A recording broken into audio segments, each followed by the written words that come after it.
목소리 잘 들리세요?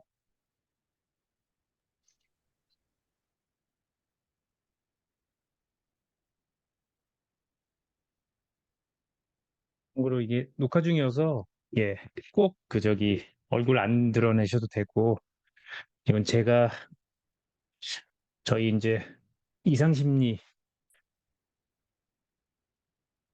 라이브 강의인데 제가 그 출석 관리는 안 합니다. 그러니까 여러분들 편하게 그냥 오시면 될 것 같아요. 예, 공부하기 바쁘신데 그것까지 이렇게 라이브 강의까지 막 하는 거가 좀 아닌 것 같아가지고 대신에 이제 참여율은 인터넷 클릭하는 거로 평가가 되니까 그거 참고해서 좀 제가 예전에는 뭐 20몇 번 이렇게 했는데 지금은 그렇게 하진 않고 한 14번 정도, 주에 한 번 정도만 들리는 형태로 진행을 하고 있습니다. 그래서, 어, 체내에 관련돼 가지고 지난 시간에 이제 이 앞부분이었죠? 체면 내용들 좀 다뤘고, 요거는 혹시 안 보신 분들은, 어, 저 강의가 올려놓은 게 있으니까 그거 참고하시면 되고, 오늘은 이제 파트 2로 좀 들어가겠습니다.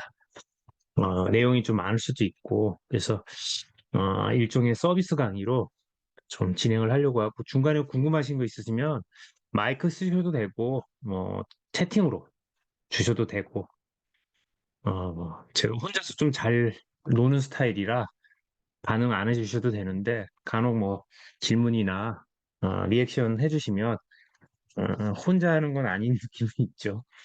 어, 성격장애는 제가 강도 공부하는 형태로 돼 있어가지고 그냥 읽고 있는데, 어, 잘한 것 같아요. 틈틈이 하고 있어서 그렇긴 한데, 어, 요거는 이제 저희 뭐 정규 과목은 아니니까 내용은 그래서 여러분들 좀 세뇌 관련해서 좀 편하게 이게 사실은 이제 넷플릭스 때문에 JMS죠?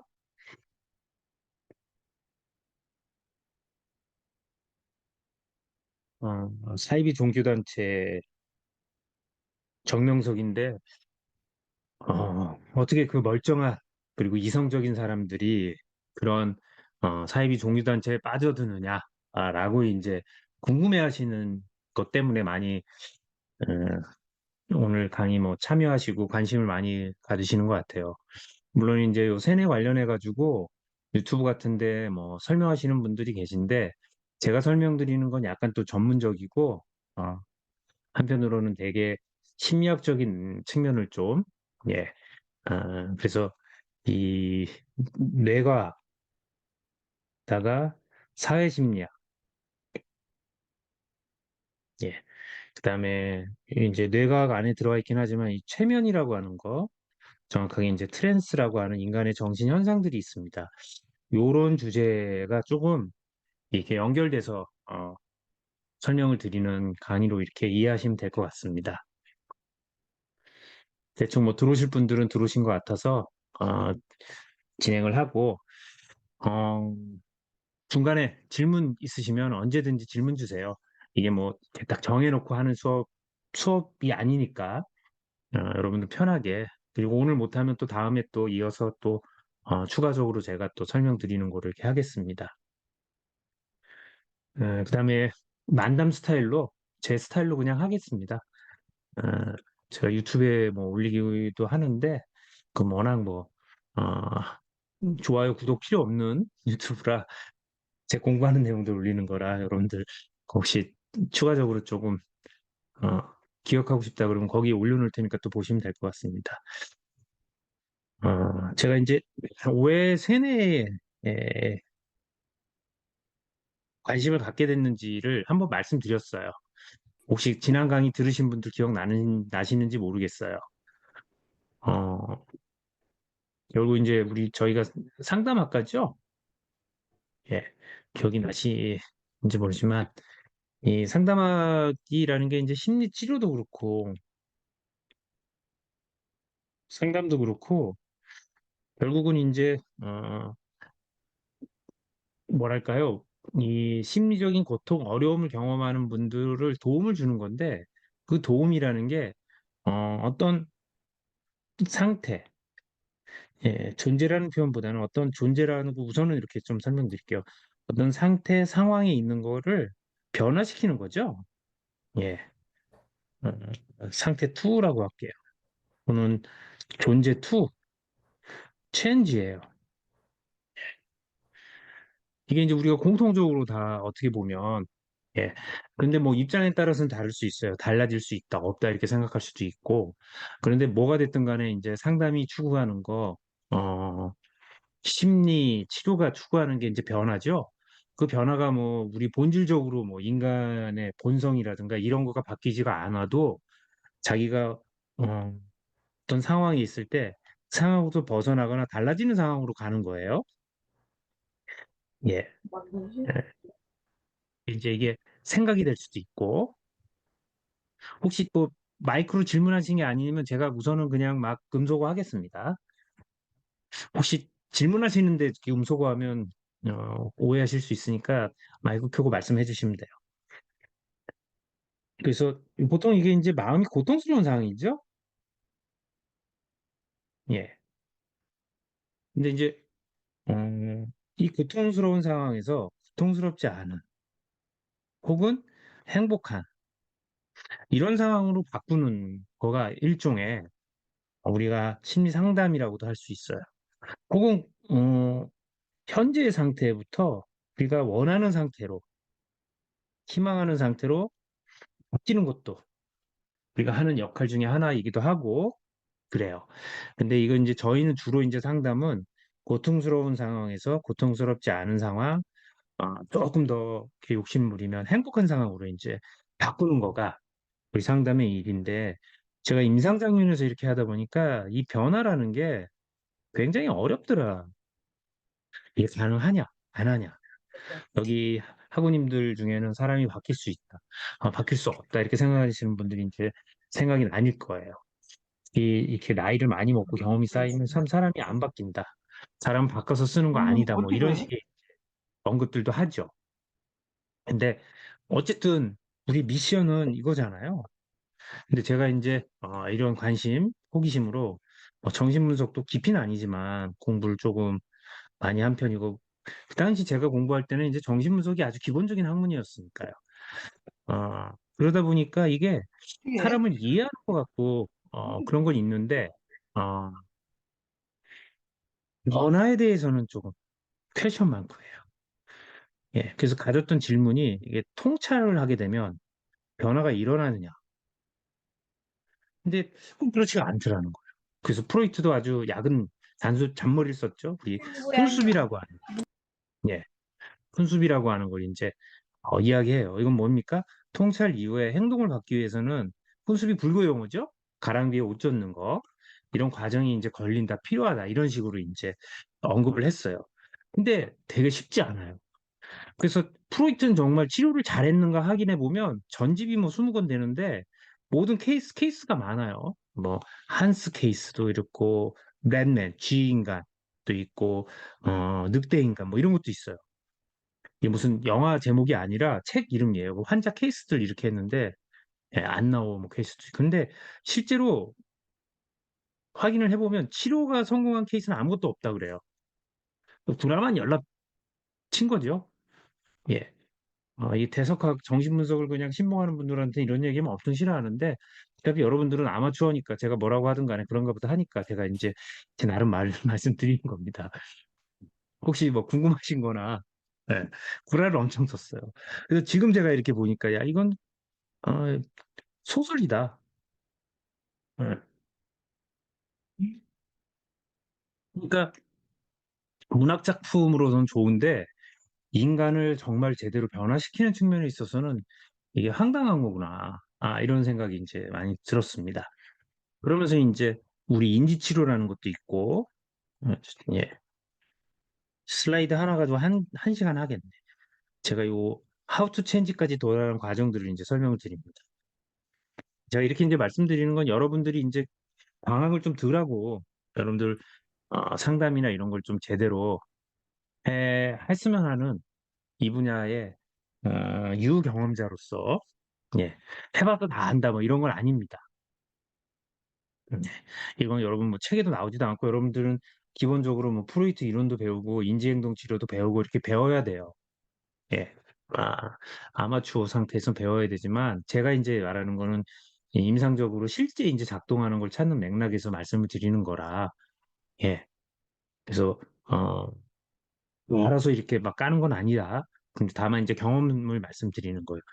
그러다 보니까 이제 이 변화에 대한 관심들 정말 변화를 일으킬 수 있는지 가능한지 근데 이 변화를 바라보는 시각들이 여러 개가 있어요.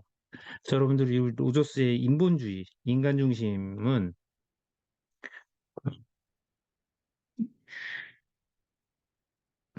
변화가 스스로 그 피가 내담자 안에 있다고 이제 가정하는 것들이 있죠. 예. 그런 형태로 이제 조금, 어, 철학을 가지고 있어요. 근데 그 병원 환자들은, 임상 장면에 있는 환자들은 이론이 좀 안 맞아요, 잘.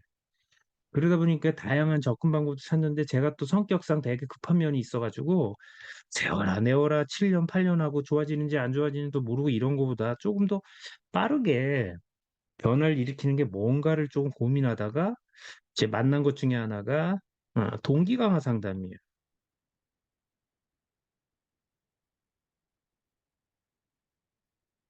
지금은 저의 공부의 이제 역사를 조금 말씀드리는 겁니다. 동기 강화 상담은 요거 하나만 가지고도 뭐 한 학기 강의가 필요한 내용인데 간단해요. 치료를 받게 하는 동기를 기르는 거예요. 이게 왜 중요하냐면 제가 이제 병원에서 근무를 해보니까 환자들이 병을 고치러 병원에 와요. 그러면 거기 의사 선생님을 만나고 저한테 이제 검사를 의뢰하거나 상담을 의뢰해서 해요. 예. 그래서 하는데 이게 이 보니까 제가 이제 열자라는 책에 보면 그게 나와요.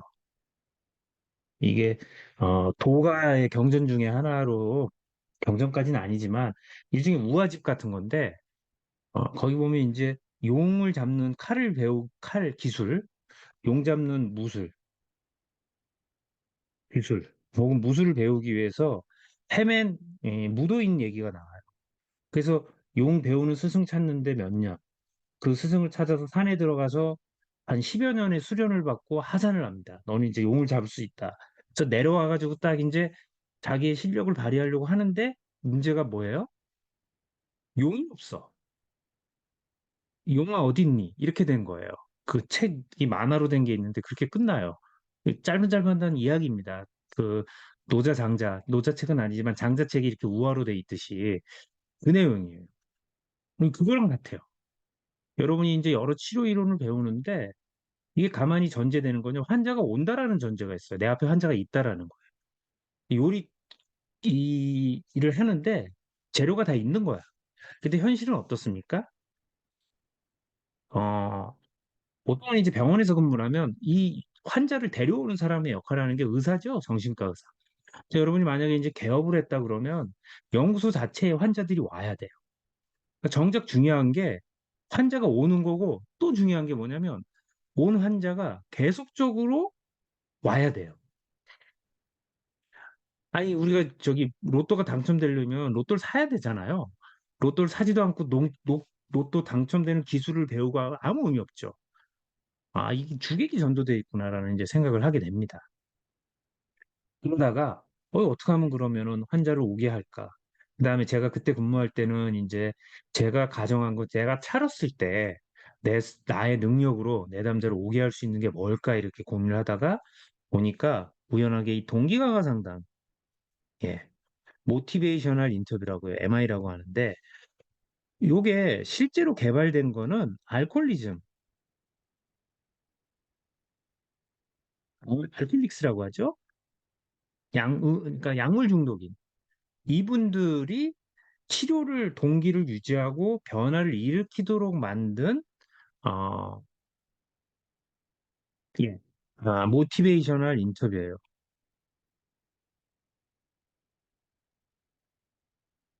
그 인터뷰라는 게 이러면서요. 세라피보단. 그래서 여기 책이 있어요. 이거 보시면. 근데 저는 이제 다른 맥락으로 보는데 알코올 중독 환자들을 치료하기 위해서 개발된 기법이에요. 상담 기법인데 어, 저, 오기도 힘들고 그 고통이 있을 때 와요. 그 구조는 우리가 뭐 강제로 길 가는 사람 환자라고 끌고 올 수는 없으니까. 근데 적어도 온 사람을 유지를 계속 하게 하려면 이게 상당히 중요한데 이런 것들은 책에 잘 안 나오죠. 동기 강화 상담도 동기를 형성하는 형태로. 그러다 보니까 이걸 이렇게 가만히 보니까 이 이론이 여기 이제 원소들이 몇 개 있는데 여기 체인지 뭐 이런 책들이 있어요. 원서예요. 좋기 위한 변화. 그래서 여기서 골자는 어, 사람은 왜 바뀌지 않는가가 아니라 어, 왜 바뀌냐를 연구해요. 그러니까 이걸 이제 우리가 자연 치유라 그래요. 저절로 좋아요. 좋아집니다. 그래서 이제 과학에서 연구하는 거가 우울증 환자를 어떤 치료법을 썼다. 여러분이 심리적으로 불안하고 힘들 때 상담을 받아서 그 사람을 만나가지고 좋아져요.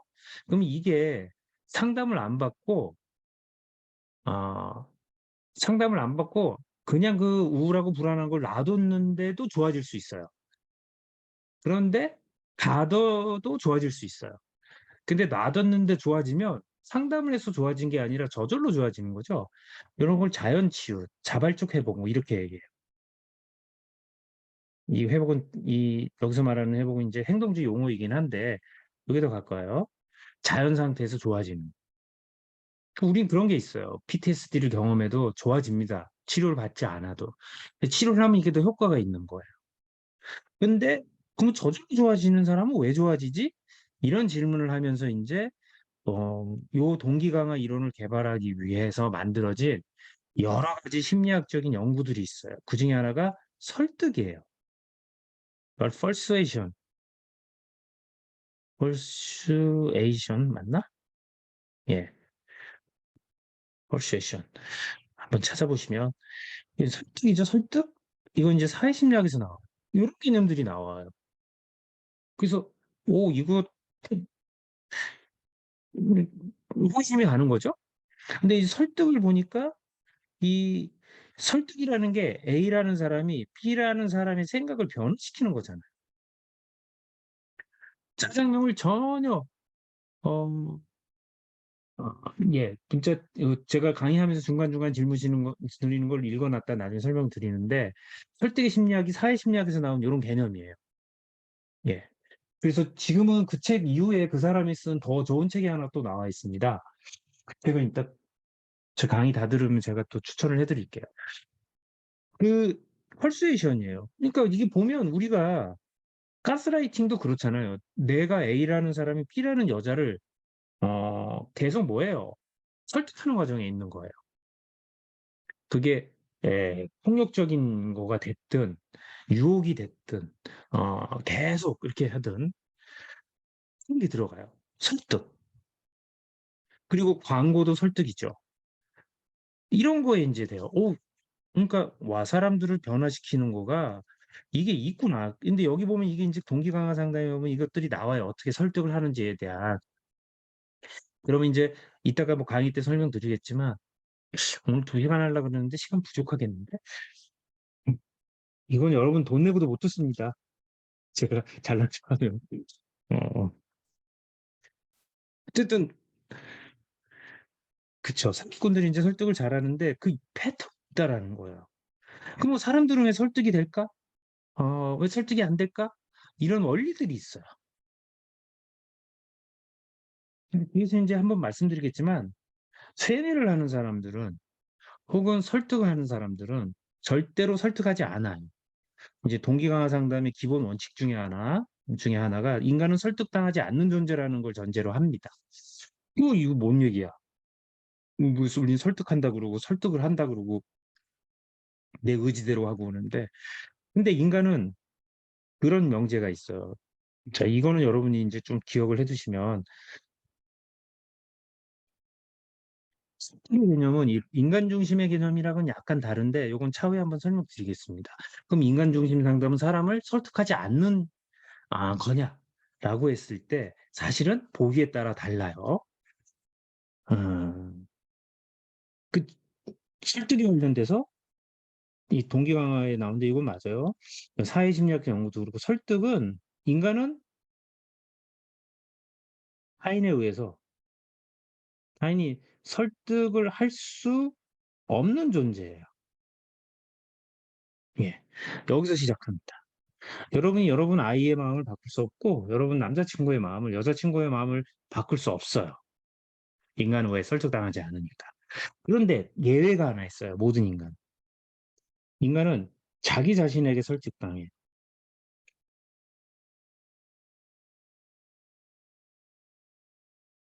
세뇌가 작동하는 데는 여기. 그래서 여러분이 이 패러다임을 바꾸면 사람을 바꿀 수 있어요. 왜? 왜냐면 여러분 자신을 설득할 수 있기 때문이에요. 지속적으로 끊임없이. 내담자도 그래요. 그래서 동기 강화 상담에서도 그래서 우리가 이제 어택 세라피라고 하는데 어택 세라피는 상대의 약점을 공격해가지고 느끼게 해가지고 바꾸는 건데 절대로 그렇게 바뀌지 않아요. 왜냐하면 자기를 공격하는 거는 사람 보호 본능이 있기 때문에 스스로가 자기를 공격하게 만들어 놓으면 모순된 관계 안에서 예, 이게 작동하지 않아요. 그래서 자기 스스로가 자기를 설득하도록 하는 요게 기본 설득의 원리예요. 그런 요건 이제 제가 기술적으로 말씀드리는데 제가 보니까 이제 메타 인지 같은 거예요. 예, 맞습니다. 사실 이게 이제 동기라는 것도 들어가고 정서라는 것도 들어가고 예. 그런데 이렇게 설득의 개념으로 이렇게 봤더니 사람들이 정말 확 바뀌고 미친 듯이 변화를 일으키는 걸 보니까 이게 사이비 종교 단체에 빠지는 사람들이 덕후가 되는 거죠. 그러면서 도대체 이 사람들은 왜 그럴까 하면서 봤더니 세뇌라는 개념들이 인제 나와요. 요건 이제 브레인워시라고 인제 보통 하는데 이게 중국말입니다. 브레인워시는 뇌를 씻는다라는 거예요. 예. 그러니까 어떻게 보면 설득이라는 것에 뭔가 좀 전략적이고 이런 개념에 해당이 돼요.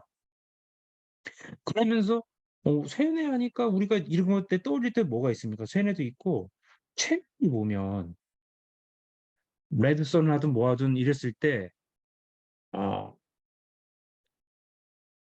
당근을 사과를 혹은 양파를 사과라고 해 가지고 먹여. 근데 사과인 것처럼 먹어요. 이게 실제로 그런 경험을 합니다. 와 이거 너무 골 때리죠? 예. 최면 현상이 그러면 이거 치료야? 했더니 그게 아니에요. 실제로 그게 작동하고 물론 인제 그 사람마다 달라요. 그 최면에도 역사가 있고 제가 지난 시간에 그거 좀 설명을 드렸습니다. 그리고 요 원리들이 신비하고 이런 게 아니라 뇌과학 혹은 뇌공학으로 이해가 다 돼요. 예. 그리고 여기 좀 더 나가면 인제 우리가 셀프라고 하는 거, 에고라고 하는 것이 굉장히 불안정하구나라는 거를 제가 여러 번 말씀드렸어요. 그리고 최면과 세뇌가 잘 작동하는 의식 상태가 있어요. 이런 의식 상태를 우리 트랜스라 그래요.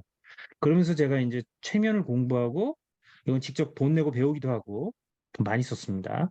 그리고 치료할 때도 사용하기도 하고 최면 치료를 하기도 하고 근데 공부를 더 하다 보니까 요게 최면 현상이라는 게 항상 다 존재한다라는 걸 인제 나중에 쪼금 더 알게 됩니다. 그다음에 세뇌에 대해서도 인제 공학적인 맥락으로 인제 관심을 갖고 좀 보고 그런 거예요. 그래서 제가 인제 다시 들리는 '왜 그러면 세뇌를 공부했냐?' 이런 사람들이 변화를 빠르게 일으키는 어떤 기본적인 어떤 기술 이런 것들이 치료 장면에 적용이 되면 굉장히 효과적이겠구나. 근데 이전에 말씀드렸지만 뒤를 약간 돌아가서 안 들으신 분들 보면 여기 보면 이렇게 체면이 4 개의 영역으로 좀 나눠요.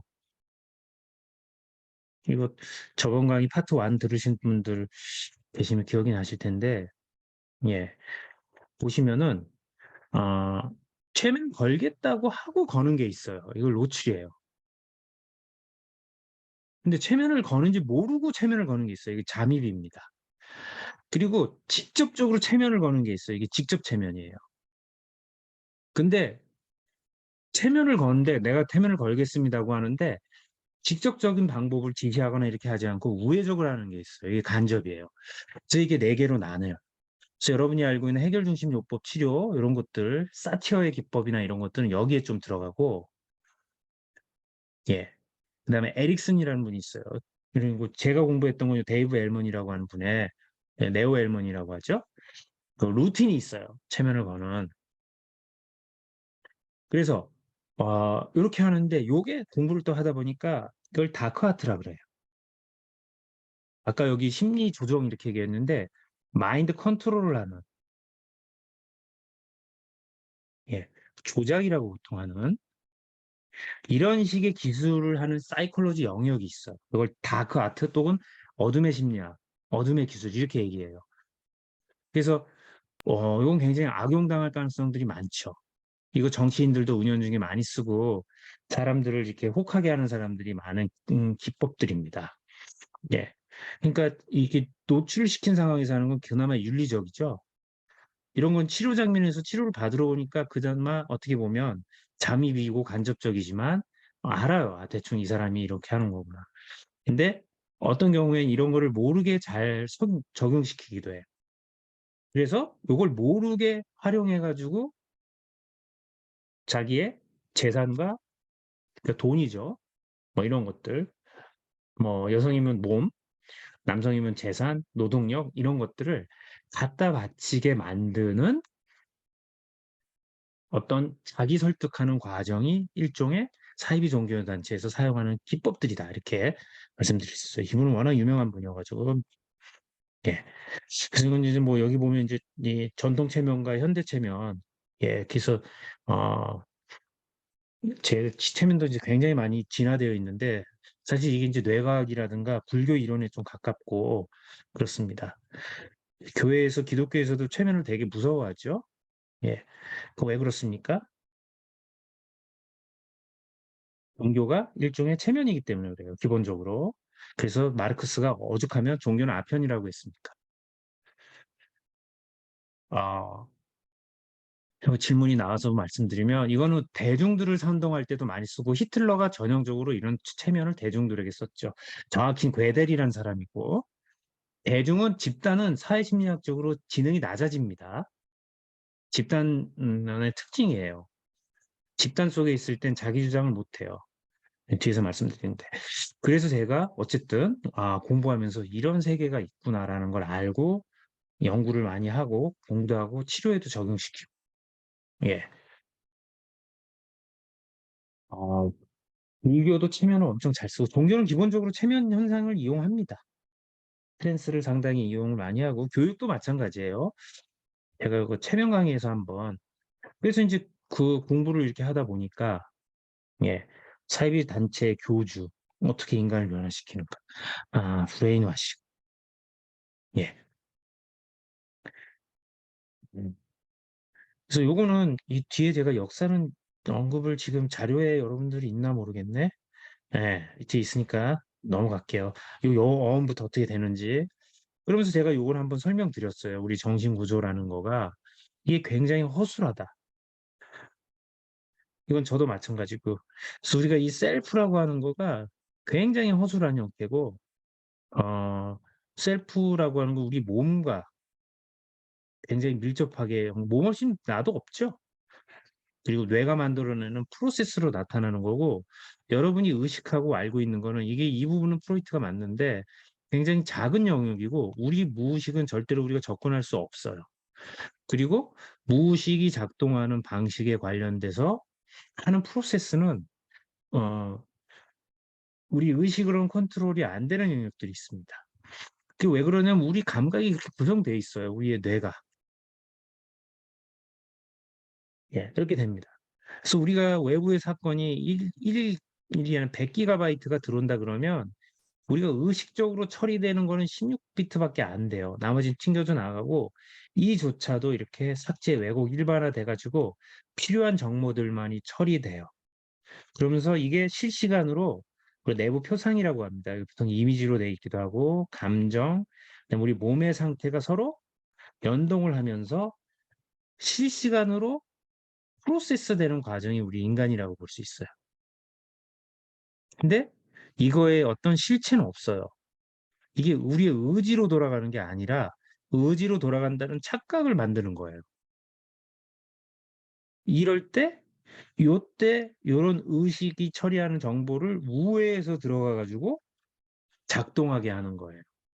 그게 직접적으로 하기도 하고 간접적으로 하기도 하고. 예. 근데 우리한테는 본능에 있어요, 본능. 뭐가 있냐면 인간의 본성 중에 하나가 기본적으로 우리는 주술적 사고를 해요. 이거는 주술적 사고 이렇게 돼 있지만 우리가 은유적인 사고와 비유적 사고를 기본적으로 해요. 은유와 직유죠. 왜 그러냐면, 요건 조금 여러분들 어려우니까 궁금하시면 질문을 항상 하는데, 우리는 추상적인 사고 능력이 발달한 사람들이 퍼센트가 많지 않아요. 실제로는. 예. 추상사고가, 성인이면 다 추상사고를 한다고 알려지지만, 피아제 인지발달 이론을 보면 마지막에 가면 형식적 사고라고 하죠. 그 단계에 도달하는 경우가 많은데, 실제로 거기 도달하지 못하는 인구가 더 많아요. 이걸 지능 그래프로 치면 이렇게 봤을 때, 그냥 이거는 비유인데, 이것도 비유인데, 추상사고를 할 수 있는 능력을 가지는 사람이 여기쯤이라면, 평균으로부터 평균 정도 혹은 그 정도까지가 어느 정도 가능하다면 그 밑에는 25%에서 좀 많게는 30%의 사람들은 이런 추상사고를 못합니다. 그리고 추상사고를 하고 있는 사람들도 특정한 상황에서 이 추상사고를 하지 일상 경험 안에서는 추상사고를 못해요. 그럼 어떤 생각을 하냐면 사고를 하냐면 우리는 감각을 통해서 해요. 이건 뭐예요? 오감이죠, 오감. 불교식으로 하면 유식론식으로 하면 안입이 설신이 뭐 이렇게 됐죠. 눈, 코, 입 뭐 이렇게 이런 형태로 사유를 해요. 그러다 보니까 은유적인 사고를 하게 됩니다. 이 사고가 사실은 굉장히 주술적인 사고예요. 기본적으로.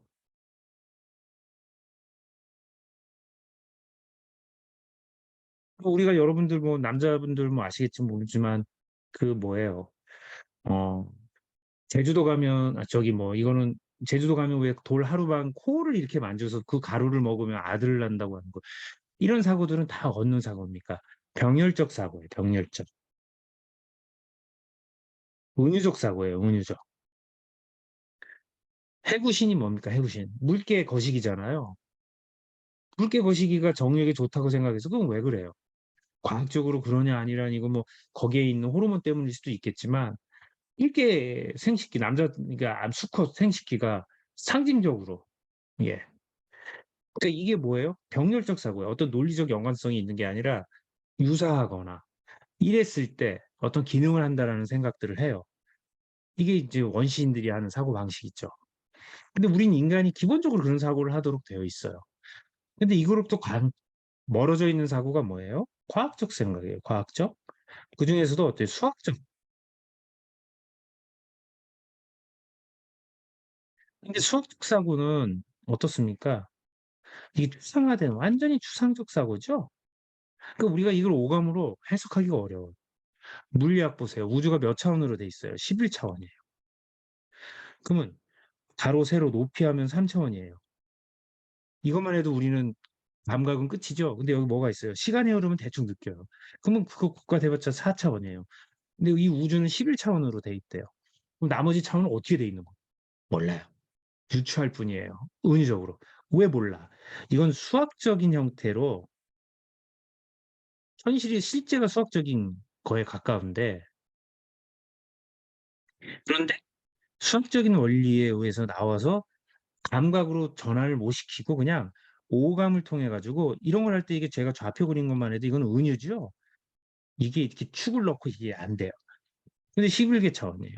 여러분 AI는 이런 식으로 하면 차원이 10만 개, 100만 개 이렇게 돼요. 이건 상상도 못 해요. 예. 상상도 못 합니다. 이건 수학적인 사고에서 나타나는. 그러다 보니까 우리가 사용하는 언어들은 기본적으로 착오를 하도록 만들어져 있어요. 이 언어 자체가 현실을 잘 못 담죠. 은유적이고 병렬적이니까. 그러니까 우리는 주술적 사고를 기본으로 하는데 보통 주술적 사고가 나오는 거는 뭐에 나오냐면 우리가 위험할 때 나타나요. 생존의 위험. 여기서 말하는 생존은 여러 가지 의미가 있을 수 있습니다.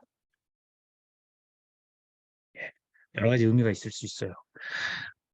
이거는 사회적인 상황에서의 생존도 되고 내 개인의 목숨에 관련된 걸 수도 있고 이럴 때 우리는 뭘 바래요? 마법을 원해요. 그쵸? 우리에게 위험을 무릅쓸 힘을 주는 마법을 찾아요. 인간이 약한 존재이기 때문이에요. 이게 종교가 가지고 있는 장점이면서도 단점이에요. 이건 뒤에서 한번 말씀드리고 왜 우리가 사이비 종교 단체에 빠지고 종교를 하느냐? 인간이 강하다면 이런 거 안 해요. 근데 인간이 약한 존재예요. 그 천재라고 하는 폰 노이만도 죽을 때 신이 있냐 없냐 했을 때 파스칼이 그런 얘기를 했어요. 있다고 생각하고 죽는 게 없다고 생각한 것보다 없을 때에 비해서 진짜 있을 땐 손해가 아니다라고 해가지고 아주 합리적으로 해서 신을 믿습니다. 예. 어, 음, 뭐 댓글은 계속 주십시오. 제가 읽고 있으니까 다 답은 못 드리니까. 그래서 우리가 우리가 약한 존재예요, 기본적으로. 그런데 이걸 우리는 어떻게 합니까? 이 위험. 우리 위험은 뭐예요? 통제할 수 없는 위험들이 우리한테 정말 위험한 거예요. 교통사고 갑자기 난다든가, 잘 지내다가 어떤 일이 생기거나, 사랑하던 사람이랑 헤어지는가, 예상 못했던. 그렇죠. 내일을 알 수 없는 불안감에 살아요. 근데 우리는 살아가야 돼요. 그때 이때 안심하기 위해서 다양한 행동들을 해요. 그럴 때 우리는 마법을 필요로 해요. 이 마법은 이유를 알고 싶은 거예요. 왜 이유를 알아요? 이게 과학이 발전된 이유인데 통제하고 싶은 거예요. 통제. 지진이 나는 걸 확인하고 싶고 내일 차에 부딪힐지. 그래서 우리 내일을 알고 싶죠. 내일을 알고 싶을 때 뭐 합니까? 전보죠. 기도하죠. 성령이 함께하기를 찾고 부처님이 와가지고 미래를 보여주기로 해요. 타임머신 타고 가고 싶어 해요. 과학이든 과학이 아니든 공통적으로 우리가 추구하는 거예요. 이건 뭡니까? 위험하지 않고 싶은 거죠. 이런 와중에 마법을 찾.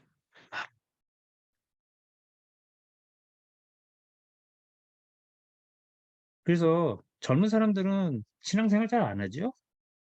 젊은 사람들은 이런 옛날 방식의 종교, 예를 들어서 나이를 먹어서 경험해야 될 이런 고통이 없기 때문에 불안의 방식이 달라요. 그래서 사회적으로 성공하고 싶고 남보다 잘나고 싶은데 못 됐을 때 고통을 해결해 주는 뭔가를 찾아요.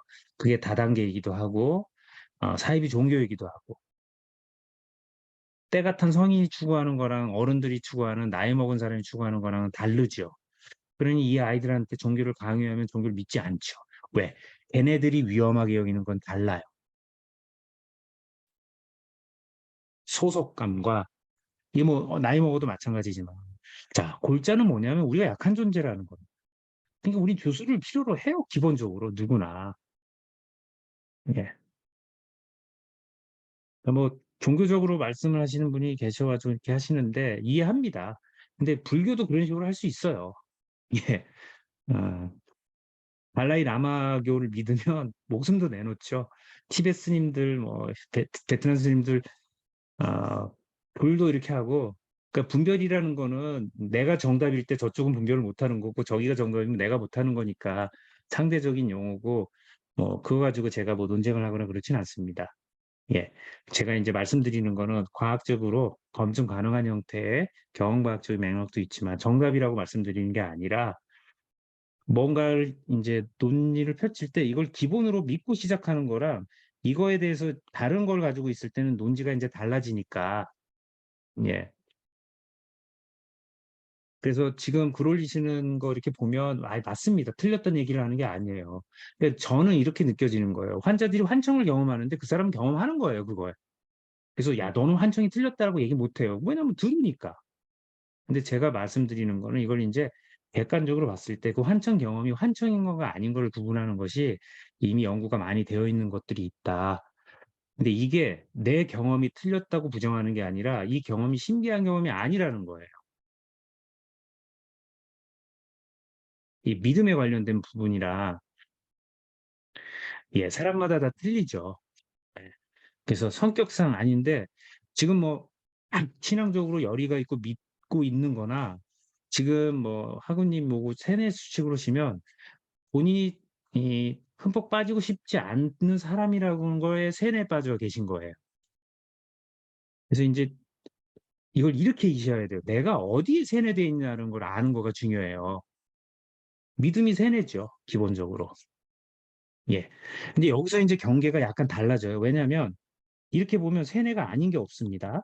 저는 그렇게 생각하는데 이렇게 가면 우리가 이제 너무 논지가 확장이 되니까 세뇌를 어떤 식으로 정의 내리냐면 뒤에서 한번 말씀드리겠지만, 어, 상식을 벗어나는 행위들이 나타날 때 세뇌인 거예요.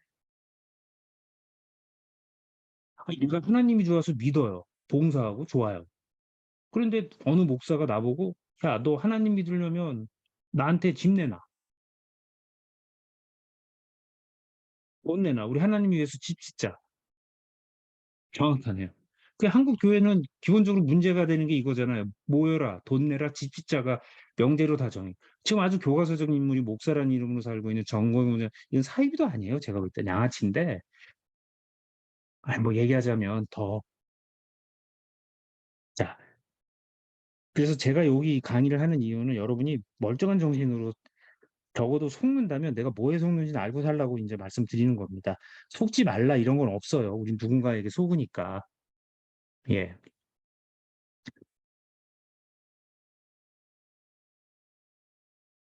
제가 논지를 이렇게 간단히 하면 뭐 이런 거죠.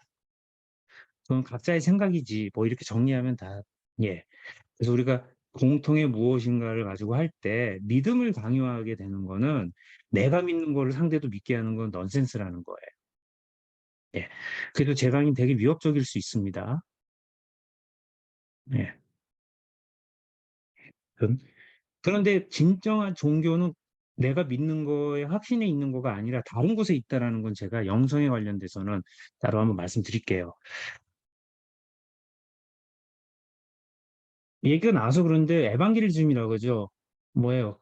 이 통교주의라고 보통 얘기해요. 불교는 대승불교가 그런 거고 기독교나 카톨릭은 이게 서구식의 사람들 이제 이렇게 내 종교 안에 끌어지는 건데 여러 가지 이유가 있습니다. 이것도 예. 이 시대는 하나님을 직접 만나는 시대예요. 그래서 정신을 바짝 차려야 되는 시대라는 거 나중에 한번 말씀드리고 그래서 여기 나타날 때 우리가 주술속 사고가 있는데 이 종류가 여러 가지인데 두 개가 있어요. 하나가 유감 주술이고 하나가 접촉 주술이에요. 유감 주술은 뭐예요? 어떤 대상과 유사한 형상이에요. 이걸 제가 병렬 사고라 그래요. 병렬 사고.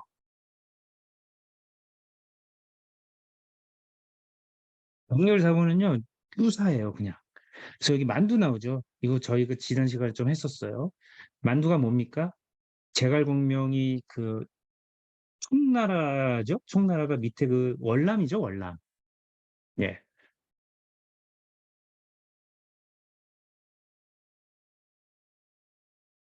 음,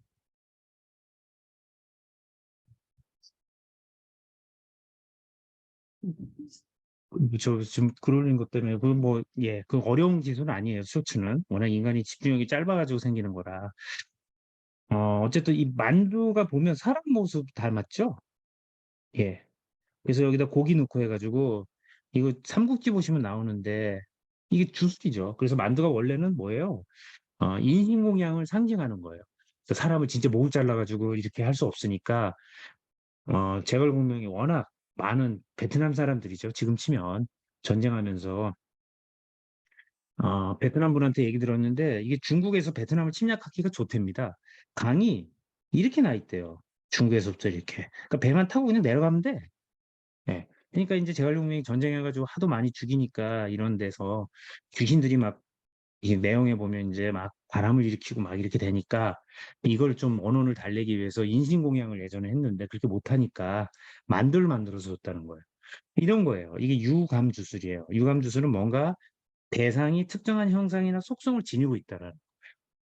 그래서 뭐 거대한 남자 남근을 갖다가 이렇게 동물들을 갖다 하거나 혹은 남근 형상으로 생긴 걸 뭐 만진다든가 해가지고 아이를 갖는다든가 이런 것들이 유감주술이에요. 여러분이 나중에 이제 보시면은 저도 뭐 카톨릭 그거여가지고 이렇게 묵주를 가지고 다니는데 이 묵주는 사실은 여 뒤에 나오는 접촉주술에 좀 가깝죠. 그다음에 접촉주술이 있어요. 이건 뭐예요? 특정 속성을 가진 대상과 접촉하면 그 속성이 접촉자에게 전염돼요. 전염이라는 건 나쁜 의미가 아니라 그 기운을 타고 온다라는 거죠. 그래서 나도 힘을 가진다는 거. 그래서 우리가 성경에 보면 예수님 발을 만지는다든가 유명 연예인들 머리털 뜯어가는 거, 손으로 이렇게 만져보려고 하는 거, 이런 거 행위 자체는 어, 내가 어떤 영향력을 그걸 접촉해서 받는다는 사고방식이에요. 그리고 재밌는 건 여기 리차드 도킨슨이라는 분은 종교를 엄청 깐 무신론자인데 이분도 무신론자임에도 불구하고 이 다윈이 쓴 종의 기원이라는 책을 엄청나게 이 원본을 신주 모시듯이 인제 가지고 있다라는 거예요. 그리고 엄청난 함부로 손도 안 대고 다윈의 과학을 신봉하는 거예요. 그러니까 요거는 정말로 이 과학을 주장하는 도킨스조차도 은연중에 요런 접촉 주술적인 사고를 하고 있다라는 거예요. 예. 굿즈 만드는 거 연예인 굿즈도 그렇고 사이비 종교도 그렇고 이게 소위 말하는 리튜얼이라고 하는 의식이라고 하는 것이 그 안에 상징적인 개념으로 들어가 있어요. 사실 연금술도 마찬가지입니다. 연금술을 왜 유의 심리학이라고 생각했냐면 이 굉장히 우리의 상징을 다루는 요런 요소들이 들어가 있어요. 징크스 같은 거, 유명 축구 선수의 신발을 잘 보관한다든가 이건 뭐예요? 이런 걸 우리가 성물이라 그러죠. 성물. 성스러운 물건. 근데 이게 나쁜 쪽에 가면 뭡니까? 패티시즘이에요. 절편음란, 여자 구두라든가 이런 것들이 성을 대신하는 거예요. 이게 사실은 동일한 프로세스 심리 안에서 나타나는 현상이에요. 요게 신체로도 가기도 하고 우리 인제 뭐 저희 카톡에 보면 아이들이 중간 대상이라고 하는데 인형을 대신하거나 이런 것도 사실은 이런 심리적 안정감을 하는 원시적인 프로세스의 마인드라고도 볼 수 있습니다. 근데 아이들이 그런 걸 갖다가 "얘는 미신을 믿고 있어." 이렇게 얘기 안 하죠. 그런데 우리는 어쨌든 이런 성향들이 있어요. 그래서 성경책을 굉장히 귀중하게 혹은 불경, 팔만대장경, 그쵸? 교회, 십자가 이런 것들이 다 사실은 이런 것들을 은연중에 깔고 있어요. 상징의 역할도 하지만 이것이 투정한 힘을 갖는다고 생각하는 거예요. 그래서 우리 성 누구예요? 교황. 예외가 없다고 보는 게 맞아요. 그러니 과학적이라고 말하는 저도 뭐 그건 당연히 말씀드리고 있고 이 도끼들조차도 그래요. 근데 중요한 거는 그 성과 경계를 알고 있는 거가 중요해요. 그래서 체면과 세뇌는 나는 세뇌 안 돼 있고 저 사람들이 세뇌돼 있다가 아니에요. 그냥 과학적이고 합리적인 사고는 내가 뭐에 세뇌돼 있는지를 아는 게 중요한다는 이게 현명한 사고 방식이라고 생각합니다. 자 그래서 우리 주술사고를 이런 걸 가져요. 그럼 우리는 왜 주술사고를 하느냐. 예. 주술사고를 왜 하느냐면 이런 겁니다. 어 미래에 대한 불안이 누구나 있어요. 유럽에서 교회가 지금 라마도르죠? 안 믿어요, 사람들이. 그래서 우리가 경제 수준과 종교가 굉장히 밀접하게 연관되어 있어요. 미래가 불안할수록 신앙생활, 이 종교를 믿는 사람들이 늘어나요. 늘어납니다. 어 지금 현대 사회가 그러죠. 근데 젊은 사람들은 지금 뭐예요? 기독교라든가 불교라든가 종교를 안 믿죠. 근데 미래가 불안해요. 그럼 뭐 합니까? 희한하죠. 사주팔자, 점 이런 거 봐요. 그쵸? 예. 아니면 소속되고 싶어 하는 욕구도 있고 사람들과 술을 통해서 이렇게 약물로 가거나 이래요. 인간의 본성이에요, 불안은 인간에겐.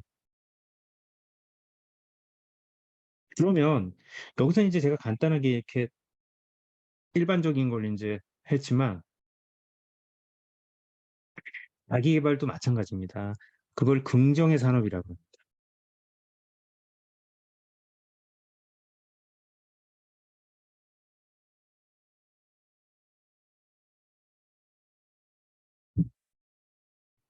좋은 아빠 뭐 나쁜 아빠 뭐 이런 것들도 그 책 쓴 사람이 돈을 벌죠?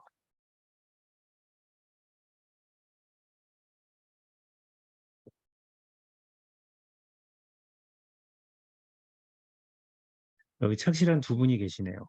예. 그러니까 지금 경험을 혼자 간직하시면 돼요. 예. 그게 저절로 드러납니다. 왜냐면 성령이 머리 위에 계실 테니 이걸 긍정의 산업이라 그래요, 자기 계발도. 불안해서예요. 여러분이 먹고 살기 좋고 평생 먹을 게 있다 그러면 그다음에 마음이 뭐 크게 주변에 사랑하는 사람이 뭐 잘 지내고 이러면 굳이 뭐 종교 생활 하겠습니까? 그냥 삶의 신비함에 감사하면서 살겠죠. 근데 우리가 그렇지 않죠. 미래가 불확실하고 어떻게 될지 모르고 그리고 이 불안함을 통제해야 되는 부분이 있고 이럴 때 디소시에이션이 일어나요. 이게 인제 체내나 어 일종의 뭐예요? 사람의 정신을 인제 포맷하는 작업으로 들어가는데 뒤에서 인제 좀 나오지만 주술 사고가 일어나요. 이걸 헬이라 그러죠. 내가 경험하는 게 경험하는 건지 아닌지 구분하기가 어려워져요. 이게 사실 뒤에서 좀 말씀 헬이는 일종의 트랜스예요. 트랜스. 이게 불안한 분들한테 더 많이 일어나고 특정한 고통 속에 있을 때도 잘 일어나지만 되게 행복할 때도 일어나요. 예. 지금 김성남 님이 뭐 정확하게 얘기하셨는데 이런 위기 상황, 한계 상황에 도달하면 해리가 일어납니다.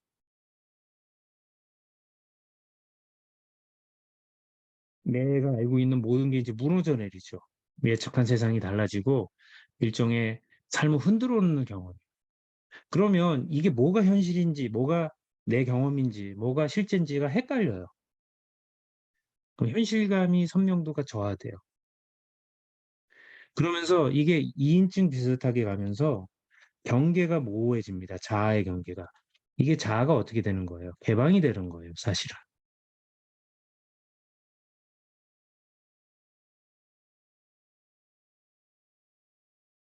개방이 됩니다. 그러면 음 이게 트랜스에 들어갑니다. 트랜스에 들어간다는 건 의식의 경계가 모호해져요. 그래서 의식과 무의식의 경계가 혼동이 오고 이거 보면 좌방구에 우리가 자아 개념이 있다고 가정하는데 이게 왜 그러냐면 이 사실 들어가면 되게 복잡합니다. 여기 안에는 언어의 개념이 들어가 있는데 이 사실 언어에 의해서 자아의 개념이 형성되거든요. "야 나는 밥을 먹었어." 혹은 "나는 밥이 맛있어." 이렇게 하게 되면 밥을 경험한 내가 존재해요. 그런데 이 불안 경험이 강렬한 경험이나 혹은 굉장히 심각한 트라우마를 경험하거나 이럴 때 통제를 할 수 없는 자아 개념이 되기 때문에 무너져 내려요 이게. 그러면 의식과 무의식의 경계가 혼동이 되고 이 사람들은 트랜스에 있어요. 넋이 나가는 상태가 있어요. 그래서 우리 그 길 가다 보면 "도를 아십니까?" 이런 분들 이렇게 보고 있으면 눈이 풀려 있어요. 그러니까 이건 굉장히 깊은 트랜스에 들어가 있는 거예요. 최면 상태에 있다고 볼 수 있어요. 넋 나간 듯한. 이러면 어떻게 됩니까? 논리적 사고를 못 해요. 유체 이탈의 경험은 다릅니다. 요즘은 인제 그런 식으로 설명하지 않아요. 의식 무의식이 그렇게 간단하지 않아서 고 나중에 시간 되면 한번 유체 이탈 경험을 그거는 신체 감각의 변형이 일어나는 경험인 거예요. 예. 유체 이탈은 실제 영혼이 나가는 게 아니라 아직 증명 못 했어요, 과학적으로는. 아무리 연구해도.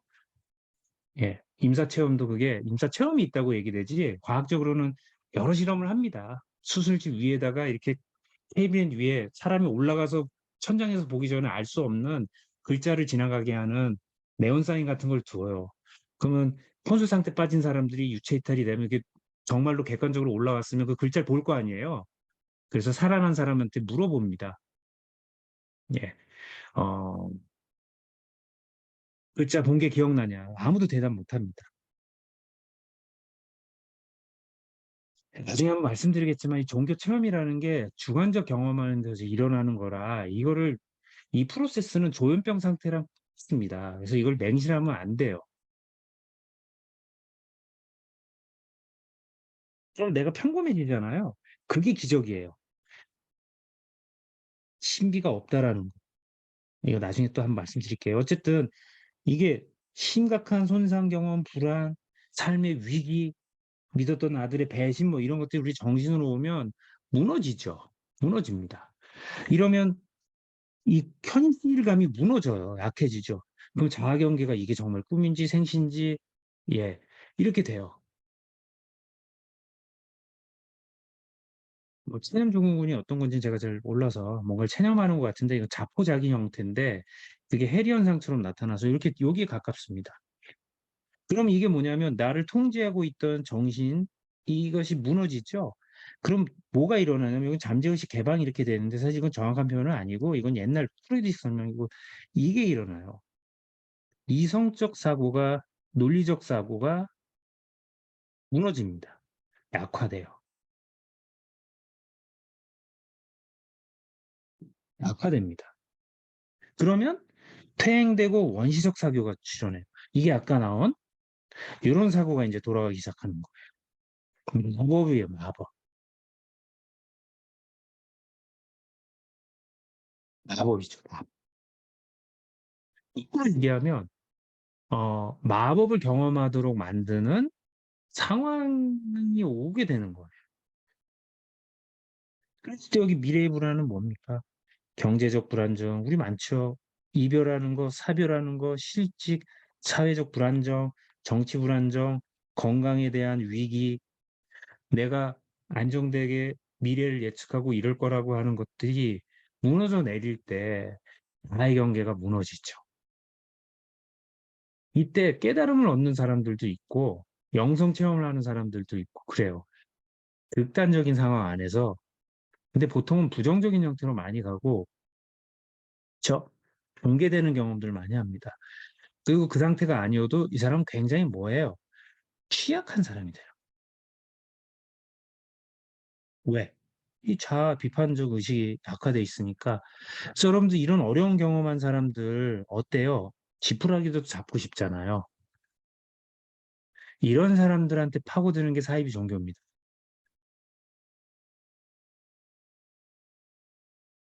그래서 이거는 이제 이 사실은 흑피란 표현은 되게 뭐랄까 악의적인 의도가 있는 듯한 그리고 나약한 것 같이 얘기하지만 그런 의미보다는 인간이 약한 존재이기 때문에 뭔가를 기댈 수밖에 없어요. 멘탈이 정말 강하기 전에는. 그렇잖아요?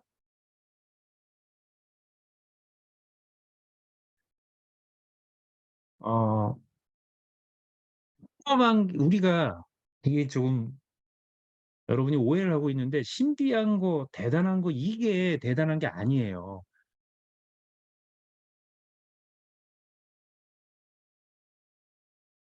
누군가가 이 피하는 건 그 이유가 있는 거거든요. 좌절, 고통. 이거는 경험하는 사람 그 당사자 많이 아는 고통인 거예요.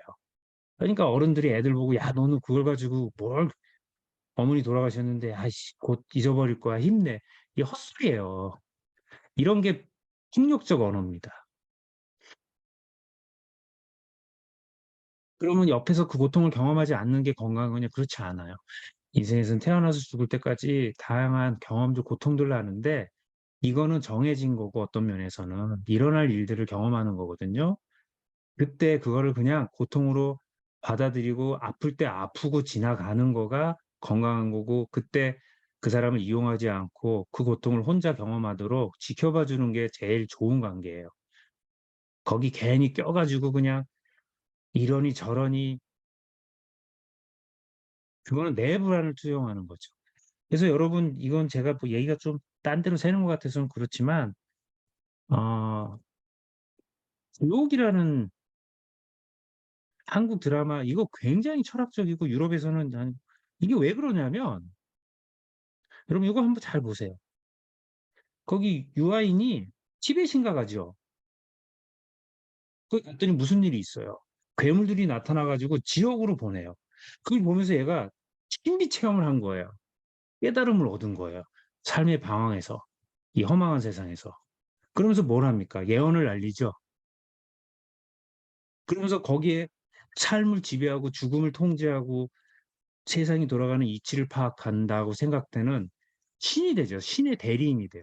그러면서 굉장히 검소하고, 그쵸? 근데 딱 하는 게 뭡니까? 사이비종교적 교주죠. 이거 지옥을 보셔야 돼. 이거 보시면 정말 잘 만든. 근데 그게 뭐예요? 그 전에 예언을 하잖아요. 형상이 얼굴 형상이 나타나가지고 SF처럼 얘기하잖아요. 뭐라 그럽니까? 너가 몇 월 며칠 날 죽는다. 이거 엄청난 신비 체험이에요. 그쵸? 그런 거를 갖다 그리고 유아인도 그 예언을 받죠. 그럼 이거 보면 우리 일상에서 그렇게 안 하잖아요? 그냥 죽어버리죠. 그쵸? 근데 한번 잘 생각해 보세요. 우리 인생을 한번 봐봐요. 하나님을 만난다고 안 죽습니까? 부활해요. 어디서 부활해요? 천국 가서 부활해요. 그럼 가봐야 알아. 살아있는 동안에 죽어요. 어느 날 문득 그냥 죽는 거예요. 이유 없이. 우리가 이유를 찾아요. 암이 생기고, 혹은, 근데 거기에 뭐라고 합니까? 그 현상을 두고 이게 신의 계시다라고 해서 뭐가 붙어요? 사이비들이 달라붙는 거예요. 근데 가만히 보세요. 인간의 삶은요, 여러분, 영원히 살 것처럼 이루고 있지만 내일 아침에 죽을 수 있어요, 오늘 밤에. 이게 신비 아닙니까? 근데 우리는 내일 살 거라고 생각해가지고, 이거 이해하시려나 모르, 제 말하는 거. 유아인이 그걸 본 거는 그냥 일어나는 거예요. 그냥 일어나는 겁니다. 왜 일어나는지 우린 몰라요. 사실은. 거기에 이유를 찾아요. 그리고 죽는다는 예언을 받는 사람은 불안과 고통성에 빠지죠. 그럼 그거를 이용해서 종교를 만들고 돈을 걷고 사이비 종교 단체를 만드는 양아치들이 존재해요. 이게 사이비 인간들이에요.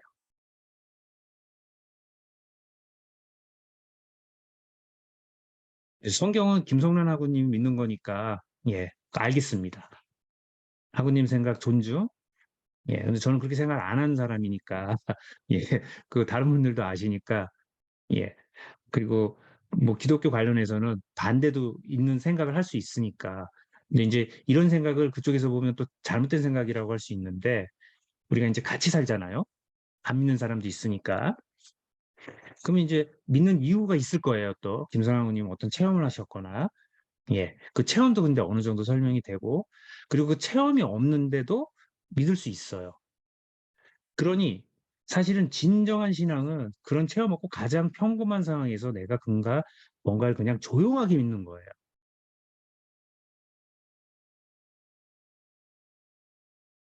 기록이 얘기하는 건 그거예요. 예언을 하고 사람이 죽고 이게 신비한 게 아니라 우리 삶은 그렇게 그냥 문득 어떤 사건이 일어나요. 그럼 그건 우리가 아, 이런 게 일어났구나라고 받아들이면 되는 것들인데 그거를 내가 예언을 했고 이거를 막기 위해서 뭘 해야 되고 그러니 나를 믿어라. 너희들이 믿어야 대해서 구원받는다. 라는 식의 설레발이 들어오는 게 사입이라는 거예요. 그걸 정확하게 지적한 거예요. 그럼 우리는 서로가 유대를 가지고 그 고통을 같이 나눌 수 있는 어떤 사회적인 시스템, 외롭게 하지 않는다고 한다면 그게 신앙이고 그게 제대로 된 종교인 거예요. 근데 그런 게 사라졌죠. 예, 그걸 이용하는 존재들이 있는 거예요. 요거는 이제 그냥 간단하게 그래서 제가 딴 얘기를 너무 많이 예, 되게 말씀드렸는데 어, 아니, 뭘 다녀오고 뭘 배우느냐가 중요한 게 아니라 그게 사부님의 개인의 경험이라는 거예요. 해봤습니다. 성령의 불꽃도 받고 중요한 건 그게 아니라는 거예요. 아무 기적이 없는데 가장 고통받는 상황 안에서 기도할 수 있는 힘이 진짜 영성입니다. 그리고 그거를 아무한테 의지하지 않고 얘기하지 않는 게 진짜 영성이에요. 그러니 가장 평범한, 그래서 예수님은 가장 평범한 사람이에요. 가장 낮은 곳에 있어. 그러니까 십자가에 매달린 거죠. 거기까지예요. 더도 없고 덜도 없어요. 그래서 위대한 거예요. 부활하고 이게 아니에요. 인간의 한계를 넘어서 뭘 보여줬기 때문이 아니라 가장 인간적인 삶을 산 가장 평범한 그래서 위대한 겁니다. 왜 아무도 그렇게 안 하니까 여기까지 하겠습니다. 어떤 점선술적 사고가 이런 거예요. 이게 막 늘어놉니다. 여러 가지 키워드를 눌러놓고 자신에게 해당되는 거 이렇게 선택하게 이건 맞춘 것처럼 느껴져요. 이걸 우리가 그 반엄 이펙트라고도 했죠. 반엄? 이게 뭐예요? 우리 뭐 하구님 예를 들어가지고 뭐 김시현 하구님 듣고 계시는데 김시현 하구님은 내향적인 것 같으면서도 외향적이고 틀리지 않죠? 어떨 땐 되게 충동적이면서도 어떨 땐 절제하고. 이게 다 늘어놓는 거예요. 그럼 제가 요거 우리 강의 맨 처음에 카드 기억나시려나? 요거 같은 거예요. 다 있어. 근데 다 바뀐 거야. 다 바뀌어. 그러니까 뭡니까? 사실은 다 바꿔 놨죠. 그런데 우리는 뭐예요? "자 바뀌었습니다."라고 "골라 보세요."라고 하는 그 순간에 하나에 사로잡히죠? 이게 지성과 상관없어요. 저같이 이렇게 잘난 척하는 사람들이 더 잘 빠져듭니다.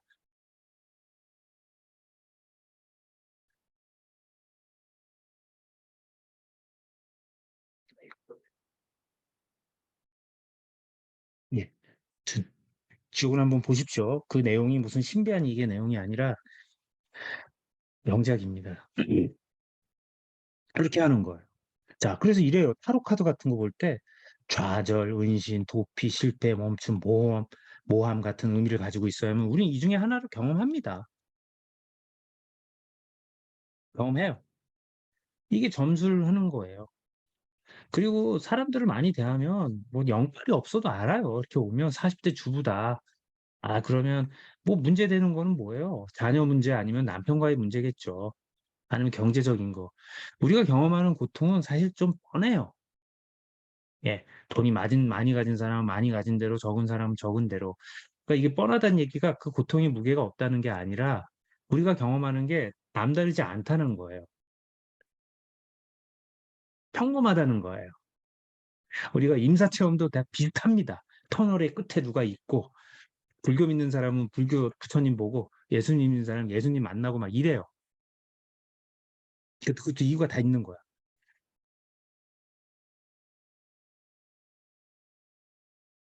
그다음에 아까 말씀드린 거 콜드 리딩 있죠?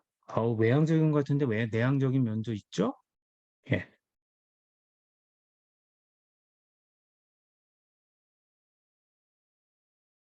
이런 것들.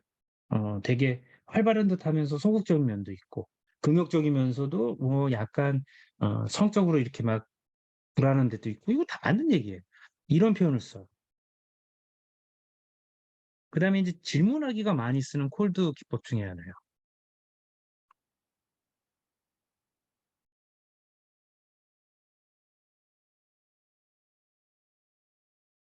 어 도움 같은 거라 이게 질문을 하는 거가 제가 여러분들한테 "이렇지 않아요?"라고 질문하면 이 질문을 받는 사람은 이걸 반응을 해 줘야 돼요. 답을 줘야 돼요. 답. 예. 답을 줘야 됩니다. 그 순간에 제가 갑이 되고 답한 사람은 을이 돼요. 그러면서 "뭐뭐 하지요?"라고 이렇게 물어보고 내가 이런 질문한 이유는 하면 이 질문이 타당한 듯하게 이렇게 논리 구조가 돼요. 논리 구조가 됩니다. 예.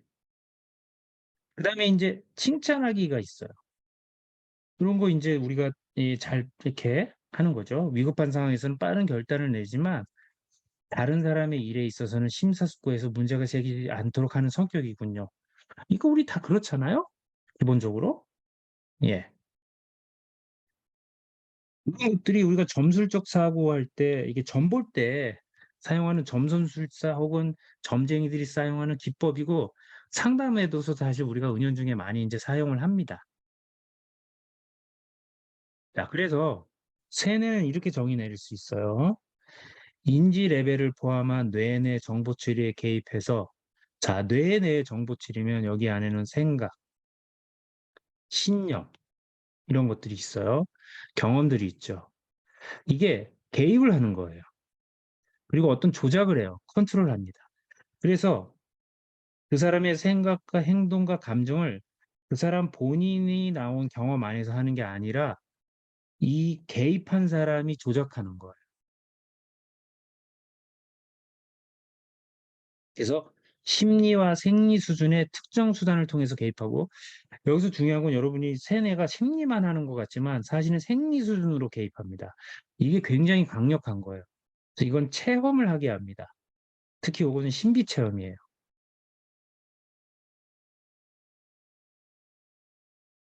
체험을 한 사람들의 경험은 강렬하죠. 그래서 퍼스널리티가 체인지가 일어나는 수준이에요. 죽음을 앞두거나 경험했을 때 이 하는 경험들 굉장히 강력한 거예요. 그게 환각이어도 굉장히 강력한 경험이 됩니다. 사람의 가치관과 삶의 이 생각들을 변형시킬 수 있죠. 새는 무섭습니다. 굉장히 강력한 개입이에요.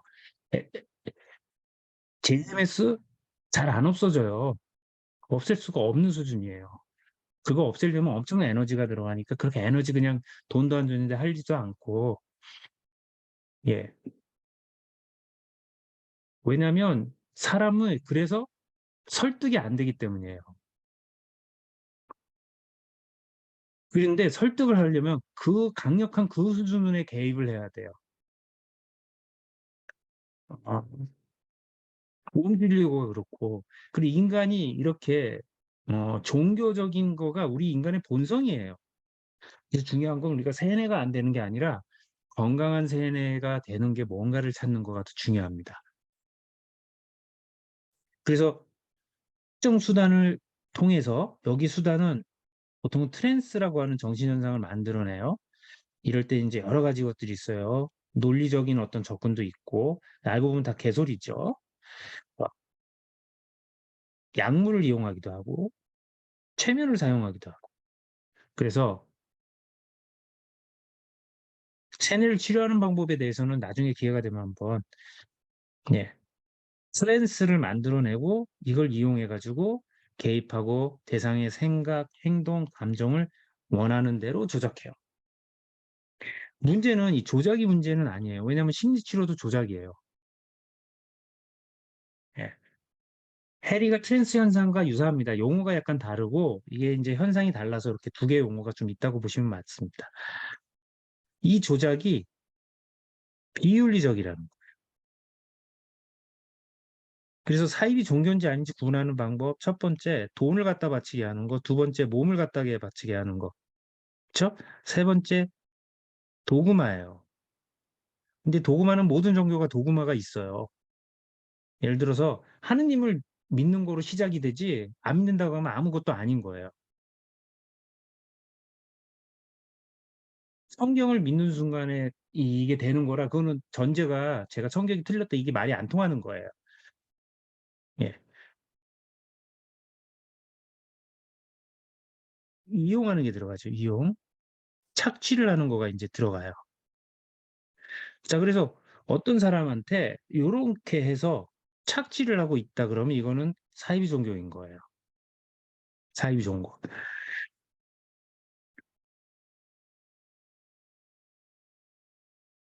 비윤리성. 돈도 적당해야 되죠. 다단계가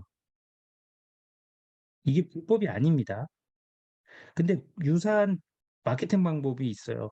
이렇게 되는데 외부에서 돈이 안 들어오고 내부에서 구성원들에 의해서 돈을 누가 더 버는가다 그러면 이거는 불법이에요.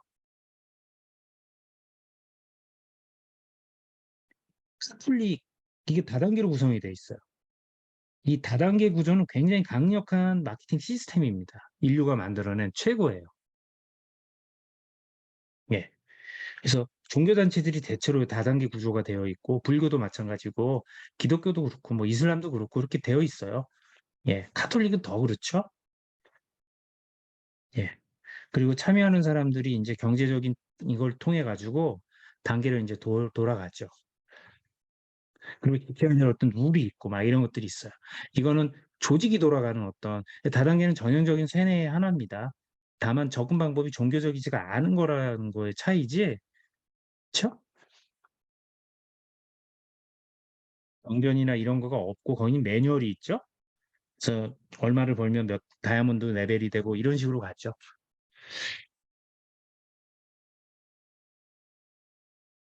야 그래서 여러분이 세뇌는 요렇게 좀 정의를 내리면 오늘 이거 다 못하겠네.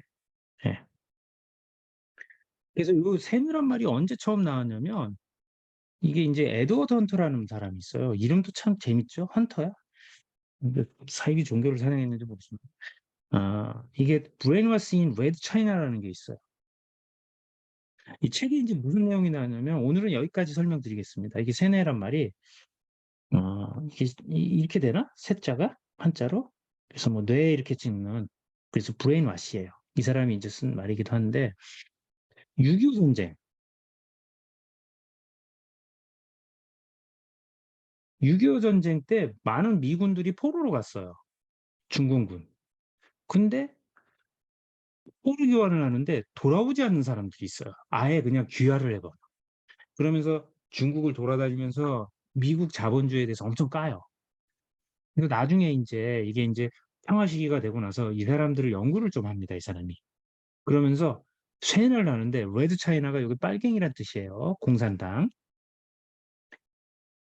민주주의를 신봉했고 이런 사람이 중국에 가 가지고 자유가 주어지는데도 자발적으로 돌아오지 않는 행동들을 하면서 세뇌 '아 이 사람들이 뇌가 완전히 바뀌었구나.'라는 아이디어를 인제 가져요. 그러면서 연구를 하면서 이게 예 뒤에 좀 말씀드립니다. 아주 간단해요. 내가 뭔가를 정말로 100% 진리라고 믿는 그 순간에 세뇌당하고 있다고 볼 수 있어요. '아 이거 내가 틀릴 수 있는데.'라는 생각이라도 쪼금 있으면 이게 망상이랑 비슷하죠?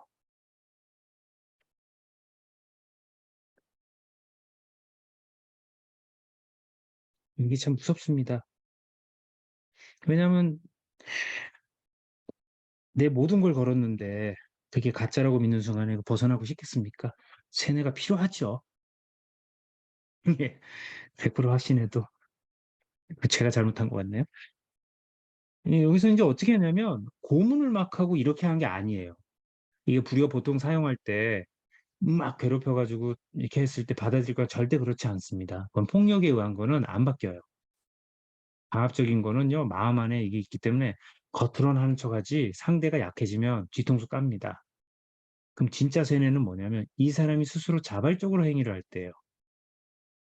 근데 봤더니 어떻게 하냐면 이게 인제 국내 기법들이 여러 개가 있어요. 예. 뭐 이제 여러 개가 있지만 제가 간단하게 말씀드리면 자 위기감만 줘요. 이게 뭐예요? 아까 얘기한 우리 주술에 빠져지는 단계 얘기했을 때 불안을 높이는 거예요. 그럼 미래가 불안하고 내가 목숨이 위험하고 이런 위기감을 느껴요. 그럼 무슨 일이 일어납니까? 자아가 약해지죠. 자아가 약해집니다. 자아가 약해지면 현실이 아닌지 뭐 이게 구분이 안 가죠. 그러면서 뭐예요? 시간과 공간의 개념을 확 무너뜨려요. 그래서 항상 불 켜져 있는 아무 자극이 없는 방에 갇혀 놓고 밥을 주는데 시계도 없죠. 시간 감각을 없애버립니다. 감각을 박탈시켜요. 이 상태가 트랜스에 들어가게 하는 거예요. 일종의 의식의 변형이 일어납니다. 여러분 아이들 세뇌시킬 때 이렇게 써 보세요. 그래서 예를 들어 가지고 밥을 줄 때 3 끼를 주잖아요. 그럼 이게 아침에 9 시에 주고 12 시에 주고 보통 이렇게 줘야 되는데 이렇게 안 줘요. 9 시에 줬다가 1 시간 뒤에 바로 줘요. 점심이라고 그러고 줍니다. 그리고 하루가 지난 다음에 저녁이라고 주고 시간상으로는 실제로는. 근데 경험하는 사람은 시간의 흐름을 모르니까 시간이 어떻게 돼요? 무너지죠. 인간이 복잡하지 않습니다. 이게 감각 박탈이 일어나고 시간감이 이렇게 무너지면요. 자아 경계가 무너지는 거예요. 예 퀴즈할 때도 이런 거 많이 써요. 그러면서 감각을 무너뜨리고 나면 자아 경계가 약해지니까 이 자아 경계가 약해진다는 뭐예요? 이성적 사고가 사라지기 시작하는 거예요. 이성적 사고는 비판적 사고예요. 비판적 사고는 원인과 결과에 근거해 가지고 하는 거예요. 불안을 만들고 시간 감각과 공간 감각을 없애기 위해서 감각 박탈을 하는 거 과정으로 갑니다.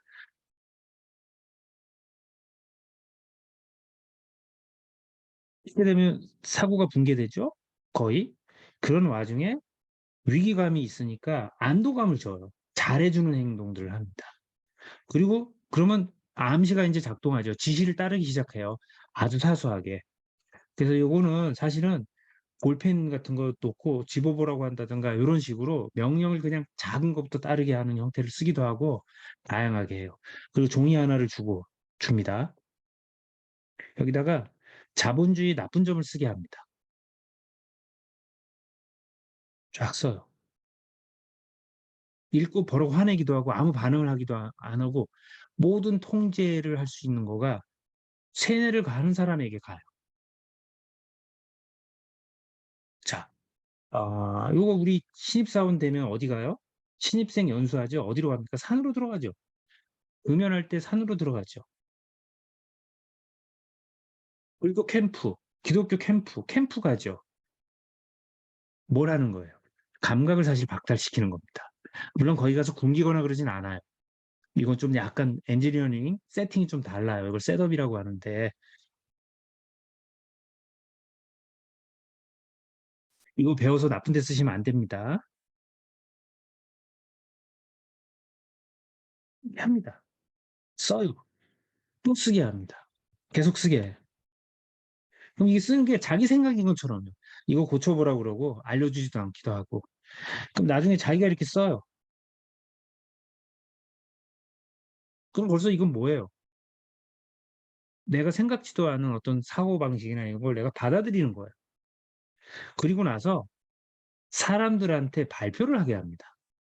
중국 사람들 모아놓고 미국인이 예, 영어로 하든 중국어로 하든 발표를 시켜요. 발표를 하면 어때요?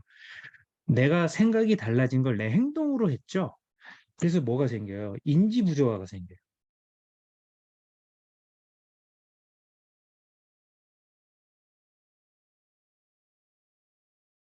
인지 부조화. 인지 부조화는 뭐예요?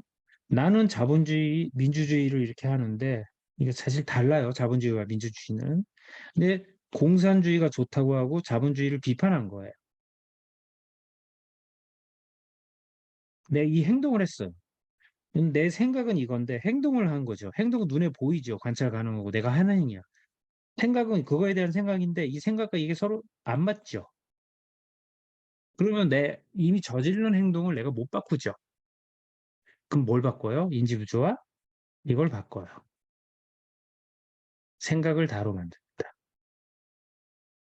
그러면서 자기 정체성이 바뀌고 더 열성당원이 되고 질럿이 되는 거예요. 스타크래프트로 치면 저기 가 그러면 가고 서 그러면 서 결혼하려면 결혼. 예, 아시죠? 아무 생각이 없어지는. 그래서 가서 발표해. 예.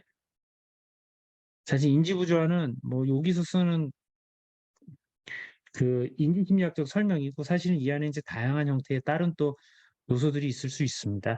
근데 제가 이제 대략적으로 그래서 우리 제가 뭐 예를 말씀드리지만 김문수라는 사람은 엄청난 운동가였거든요. 데모 엄청 했었어요. 그 사람 때문에 후배가 고문받다 죽어요.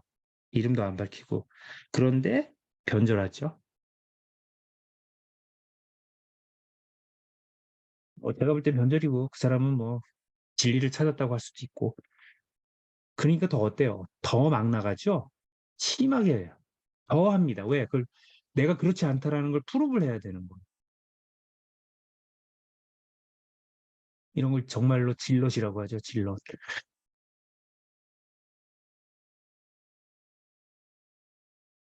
홍어라는 분이 있죠. 북한에서 온. 그 사람은 그걸 할 수밖에 없어요. 그 사람은 그게 살 길이에요. 어. 그래서 우리가 일제시대 때 완장이라고 하죠. 한국인을 더 많이 죽인 게 한국인이에요. 세작이라고 그래요. 세작. 그래서 식민 통치를 할 때는 식민 이게 이 문명이 발달된 식민지를 잘 다루는 사람들은 문화 통치를 하지 절대로 폭력을 하지 않습니다. 이게 행동주의가 이제 찾아낸 거죠. 일을 시킬 때칙을 쓰지 않아요. 샐러리를 줍니다.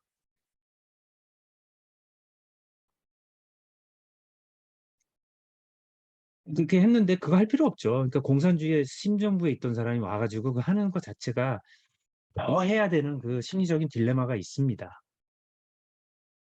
어떻게 보면.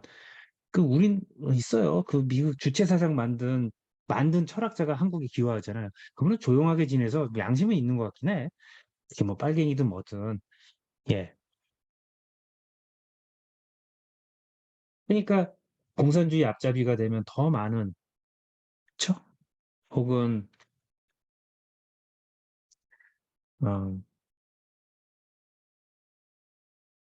그, 그 인지 부조화에 대한 행위에 대한 설명을 하기 위해서 이 모순을 해결하기 위한 이제 이런 관계를 가요. 근데 그걸 누가 만들어요? 공산주의당이 만든 거죠. 그래서 우리가 그런 세뇌를 시킬 때 전형적인 세뇌의 방법, 내가 알고도 당하고 모르고도 당하는 것 중에 하나가 자기계발, 다단계, 어떤 세미나란 이름 이런 것들이 다 해당이 돼요.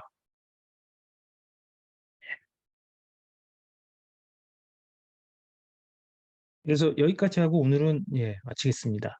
1시간 반 정도면 되니까. 자, 세뇌가 잘 걸리는 사람들이 있어요. 이렇게 보면 비판적 사고가 약간 약해요. 여기서 비판적 사고는 어, 내가 막 세뇌되지 않을 거야. 이게 아니에요. 감정적으로는 이게 맞다고 하지만 머리로 논리적으로 따랐을 때 이게 좀 말이 이상한데? 라는 거를 객관적으로 보는 거예요. 객관적으로.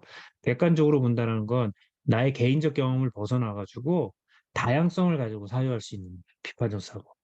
내가 심정적으로는 내가 맞는데 이게 논리적으로는 아닌 것 같아. 이런 사고를 할 수 있는 사람이에요. 근데 비판적 사고가 약한 사람들이 있어요. 어떨 때 그렇다고 되니까 비판적 사고가 안 되는 인생에 있어서의 강한 손상의 경험, 스트레스, 불안, 이런 경험을 한 사람들은 자아의 연계가 취약해지기 때문에 좋은 질문이십니다. 이건 설명하고 오는 설명을 드릴게요. 그럼 우리가 어떻게 치료자를 할 것이냐 사실 이 전체 안에 있는데 그래서 제가 또 뭐 미리 좀 말씀드리면 영향을 안 끼칠 수 없다는 걸 알고 있어야 되는 거예요. 이게 첫 번째예요. 물론 이 치료가 좋다고 생각하고 옳다고 생각하지만 이게 이 사람한테 폭력적일 수 있다라는 걸 항상 조심해야 되는 게 거기서 시작이 됩니다. 왜 그러냐면 지금 질문 잘하셨는데 내담자들은 기본적으로 힘든 사람들이잖아요. 자아가 약해진 사람들이에요. 그러니 내담자가 삶에 도움을 주는 사람인 거예요. 어떤 면에서는. 그러니 기댈 수밖에 없어요. 그런데 내가 이 사람을 위해서 하는 행위는 내가 이 사람을 위해서 한다라는 거를 전제로 하지만 잘못된 길을 내가 가르쳐 줄 수도 있어요. 이 사람 생각이나 이게 약한데, 이게 나는 이 사람이 도울 것 같아. 라는 거가 아니라는 거. 측은지심과 내 의지대로 삶이 이랬으면 좋겠고, 이게 행복이야 라고 하는 건 달라요. 그러니까 내가 해봐서 하는데, 내가 경험해봐서 아는데, 이게 정답이야 라고 하는 것 자체가 폭력이에요.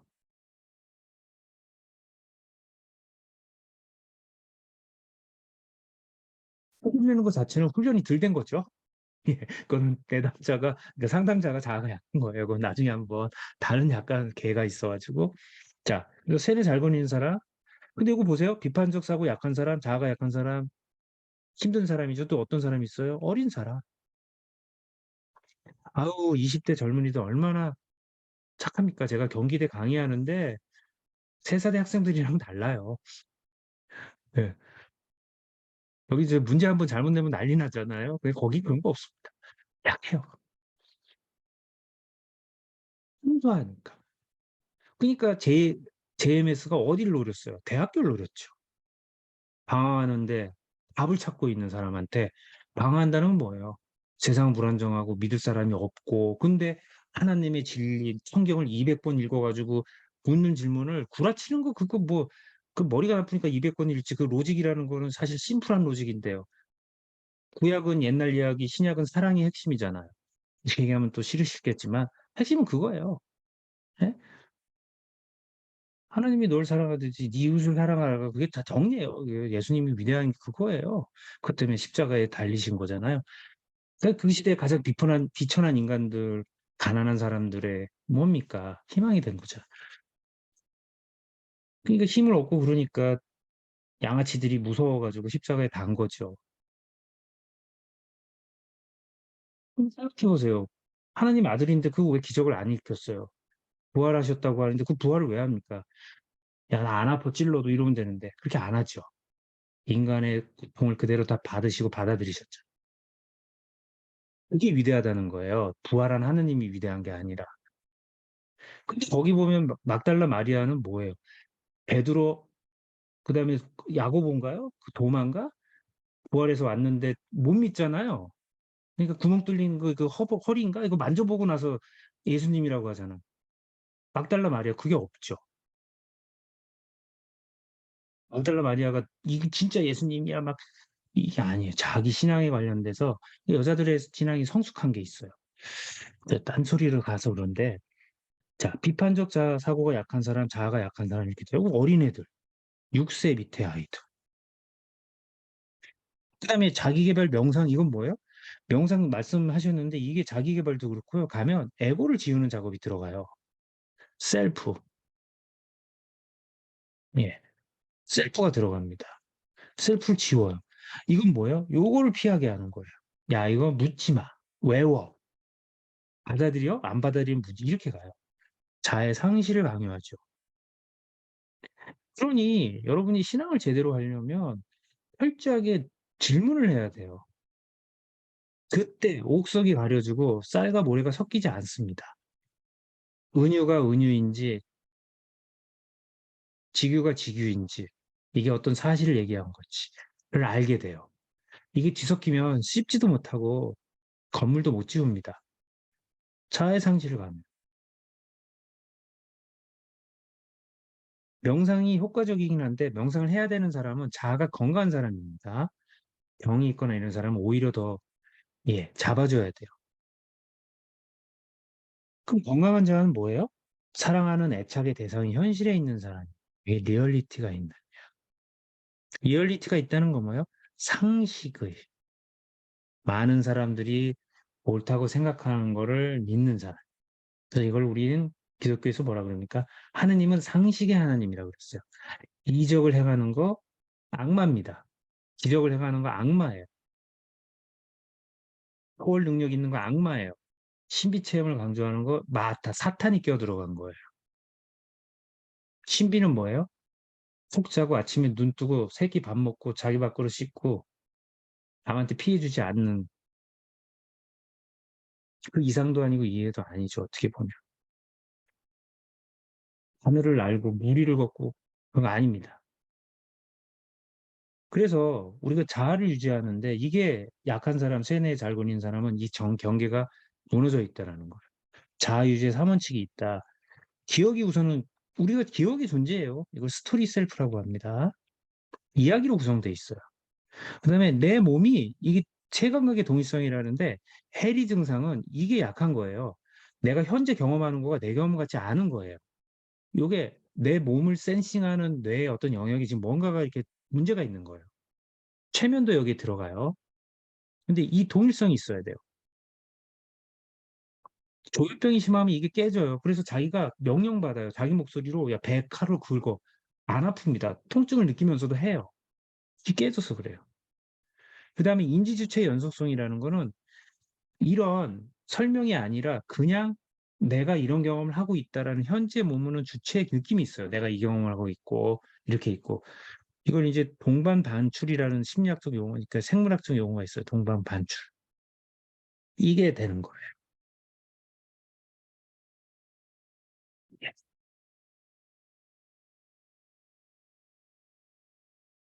그런데 세뇌 잘 걸리는 사람은 이거 어느 거 하나가 깨져 있다라는 거. 그래서 이성적이고 논리적 사고를 하지 못하고 무슨 사고? 마법의 사고, 신비를 기다리고 마법을 기다리고, 그렇죠? 간증을 찾아요. 그러나 진정한 영성은 뭐예요? 이런 거가 필요 없이 그냥 예. 근데 인간의 에고는 평범해지고 싶지 않죠. 아주 교묘한 게 있습니다. 그래서 제가 다른 데도 말씀드렸지만 마음이 가난한 자는 그게 사실은 영혼이 가난한 자는 복이 있나니의 의미로 이해할 수 있습니다. 여기서 영혼이 가난하다는 건 뭐예요? 여기랑 약간 다른데 이것이 건강하게 됐을 때 삶의 한계 안에서 에고를 강화시키지 않는 형태. 나중에 한번 정리해 드릴게요. 그래서 요게 만들어지고 잘 형성된 셀프를 가지고 있는 사람이 영성 체험을 하고 신비 체험을 했을 때 이것이 이적을 행하는 게 아니라 하나의 삶의 신비함, 거친 경험.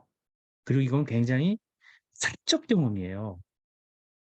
사적 경험이라는 건 그 사람 개인의 경험이기 때문에 누구한테 얘기할 것도 없고, 예, 얘기한다고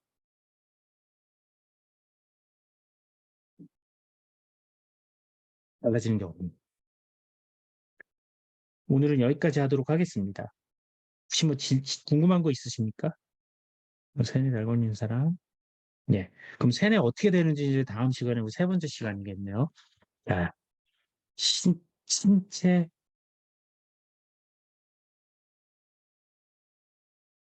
리스트요. 그리고 뭐 세뇌 당했는지 아는 거. 다른 책이 뭐냐면요.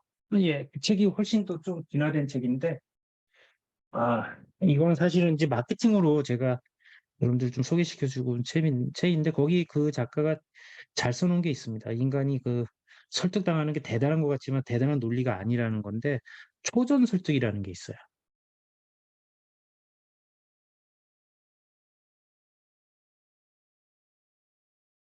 예. 초전 설득. 저도 이거 반쯤 보다가 봤는데 굉장히 괜찮은 책입니다. 제가 예, 유튜브나 이런 거 할 때 쓰려고 했는 건데, 물론 거기에 보면 이제 최면의 설득 기법들이 나와요. 세일즈가 어떻게 잘 되는지. 그게 뭐 대단한 그게 아니라, 사실은 아까 말한 의식을, 요 경계를 쓱 피해서 들어가가지고, 예, 애초에, 약한 사람도 있지만, 그 인터넷 치시면은 바로 나올 텐데, 음, 이 흰색 표준이에요. 좌이가, 이게 좌우가 뒤집혀 있어가지고, 예, 로버트 찰디니. 이게 지금 초점이 안 맞아서 그렇죠? 여기 보시면, 예, 그거는 로버트 치알디니 책이에요. 그래서 인지심리학자 김경일, 우리 유명한 분이죠? 이거 심리학, 이분이 번역했어요. 그래서 여기 사회심리학 개념이 들어가지고 한번 번역하신 것 같아. 예. 어, 제가 뭐 종교 관련된 얘기는 뭐 정답이라고 말씀드리는 게 아니라, 예, 제 생각인 거라. 그래서 만약에 좋은 경험을 했다 그러면 그 마음속에 가만히 가지고 계십시오. 그런 거로 이렇게 얘기 안 해도 예수님을 만난 분들은 다 만나더라고요. 그래서 그건 예수님한테 성령께 맡겨두시고 나는 그냥 행복하게 신앙생활을 이렇게 열심히 하면 예, 내 행복을 다른 사람을 많이 모으는 걸 통해서 확인할 필요가 없습니다. 그게 기독교가 잘못 알라진 제일 큰 단점이죠. 나무는 금일이 생기기 때문에 비바람 피해서 오죠. 그다음에 그 저기 치료 관련해서 이렇게 했는데 그래서 여러 가지 그게 있지만 어, 내가 나쁜 영향을 끼칠 수 있다라는 거. 나의 의도는 좋았지만 그건 내 의도고 실제로는 그쵸?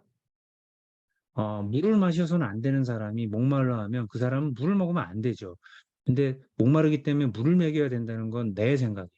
그래서 우리가 항상 그거에 있어서 나한텐 좋은데 이 사람한테 좋을까를 고민하는 게 설득의 기본이고 공감의 기본입니다. 그리고 내 뜻대로 또 오지 않는다 그러면 그것 또한 뜻이에요. 내 진심을 잘 이해해주면 고마운 거고 아니면 할 수 없는 거예요. 그 사람이 나쁜 게 아니죠. 그럼 그 사람의 길을 가는 거고 이거는 내 주변의 모든 사람들에게 동일한 거예요. 내가 낫다고 해가지고 내 자식이 아닌 겁니다. 내가 내 세포를 준 거지 얘 정신을 내가 만든 게 아니죠. 그렇죠? 그래서 치료도 그런 부분 조심해야 된다. 그래서 제가 항상 강조하는 게 내담자가 정말 치료를 원하는가에 대해서 항상 궁금해야 된다는 거. 그리고 이 사람이 자기의 삶을 살고 싶어 한다는 걸 잊지 말아야 되는 거. 이게 예, 그래서 세뇌는 왜 폭력적이냐? 그 사람을 그 사람의 선택과 판단에 강제하는 거. 또 강제할 수도 있어요, 어떨 때. 치료도 그렇게 하는데. 중요한 건 뭐예요? 그 이득을 강제한 그 사람이 이용해 먹는 거가 문제인 거예요. 정리할 수 있을 것 같습니다. 강의 듣느라고 수고 많으셨고, 다음 주에 또 되면 우리가 라이브 강의, 뭐, 시험 보느라고 고생 많으셨고, 그거는 시험 끝나고 나서 한번 또 정리하고, 예, 그 관련된 것들은 공지로 또 올리도록 하고, 오늘 강의도 유튜브로 또 올리도록 하겠습니다. 예, 수고 많으셨고, 제가 한 10초 뒤에 끄도록 하겠습니다. 여러분들 늦은 시간, 예, 여러분들 고생 많으셨어요. 예, 수고하셨습니다. 나중에 또, 예, 뵙겠습니다. 좋은 꿈 꾸세요.